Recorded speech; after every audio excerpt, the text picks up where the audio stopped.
கொடுத்துருவோம் சோட்டா கிட்ட. நிறைய வந்து நம்ம இவர்கிட்டே கொடுத்துருவேன். சமயபுரம், ஸ்ரீரங்கம், திருவானைக்காவல், மலைக்கோட்டை எல்லாம் கும்பிடுறது வந்து யாரை கும்பிடணும்னா சாமியை கும்பிடலாம், நம்ம தாய் தந்தையை கும்பிடலாம், நம்ம ஆசிரியரை கும்பிடலாம், பெரியவங்க வயதானவங்க அவங்கள்ட்ட தொட்டு பாகம் தொட்டு நம்ம கும்பிடலாம். ஆனால் இப்போ உள்ள காலம் எப்படின்னா எல்லாரும் நம்ம கும்பிடுவாங்க. எப்படி ஓட்டு கேட்க வராங்களே கும்பிடுறோம்ட்டு நம்ம கும்பிடுவாங்க. அவங்களெல்லாம் என்ன பண்ணணும், நம்ம கும்பிடக்கூடாது, அவங்க நம்ம கும்பிடுறோம். அதே ஓட்டு கேட்கறதா இருந்தாலும் நம்மளே கும்பிடக்கூடாது.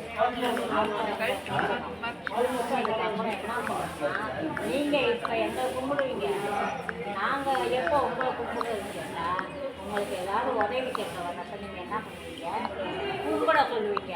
நீங்கள் கும்பிட சொல்ல மாட்டீங்க, வாயை தவிர. ஐயா எங்களுக்கு இதை செய்யுங்க, நீங்கள் தான் சாமி அப்படின்னு யாரும் சொல்லக்கூடாது. ஏன் சொல்லக்கூடாதுன்னா, கடவுளை கும்பிடலாம், தெய்வத்தை கும்பிடலாம், அம்மா அப்பாவை கும்பிடலாம், நம்ம ஆசிரியர் குரு அவங்கள கும்பிடலாம், வயதானவர்கள் அவங்கள கும்பிடலாம். அதனால் நீங்கள் இவங்க அவங்கள கும்பிடுறது மிகவும் தவறு. சிறு குழந்தைகள் ஒன்றுமே தெரியாது, அவங்கள கும்பிடலாம், அவங்களுக்கு சொல்லிக் கொடுக்கலாம் யார் குரு யார் தெய்வம் அப்படின்னு நம்ம கும்பிடணும். புரியுதா? ரெண்டாவது என்ன, மதம் வித்தியாசம்லாம் இருக்கக்கூடாது.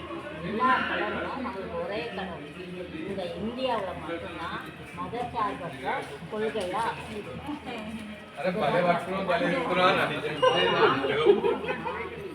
கோயிலுக்கும் போங்க, எல்லா தெய்வத்தையும் வணங்குங்க. நீங்கள் வித்தியாசம் பார்க்காதீங்க. புரியுதா? இப்படி இருந்தாலும் நம்ம உலகத்தில் வாழ முடியும். இன்னும் கொஞ்ச காலத்தில் நம்ம காணாமல் போயிடும். எப்படின்னா, சிறு குழந்தைகள்லாம் அடிக்கடி காணாமல் போகிறாங்க. ஜெஃப்ரி எப்ஸ்டெயின் ஃபைல் இங்கே போய் என்ன பண்ணுறாங்க, எல்லா நாட்டு பிரதமரும் அந்த குழந்தைங்களை கொன்று அந்த ரத்தத்தை குடிக்கிறாங்க, அந்த கறியை சமைக்கிறாங்க, பாலியல் பண்ணுறாங்க. இதெல்லாம் வந்து எடுத்து கேட்டது யாருன்னா ராகுல் காந்தி மட்டும்தான். நீங்கள் என்ன பண்ணுறீங்க, இந்த ஆர்எஸ்எஸை வச்சுக்கிட்டு ஒவ்வொருத்தரையாக கொண்டுக்கிட்டு இருக்கீங்க. இவிஎம் மிஷினை வச்சுக்கிட்டு அவங்க ராகுல் காந்தியை ஜெயிக்க விடாமல் பண்ணுறீங்க. இப்போ உண்மையான கட்சி எதுனா நம்ம ஸ்டாலின் ஐயாவும் கை சின்னம் தான். சூரியனுக்கும் கை சின்னத்துக்கும் ஓட்டு போடுங்க. இப்போ சூரியன் ஜெயித்தாதான் நம்ம தமிழ்நாட்டில் வாழ்கிறோம்.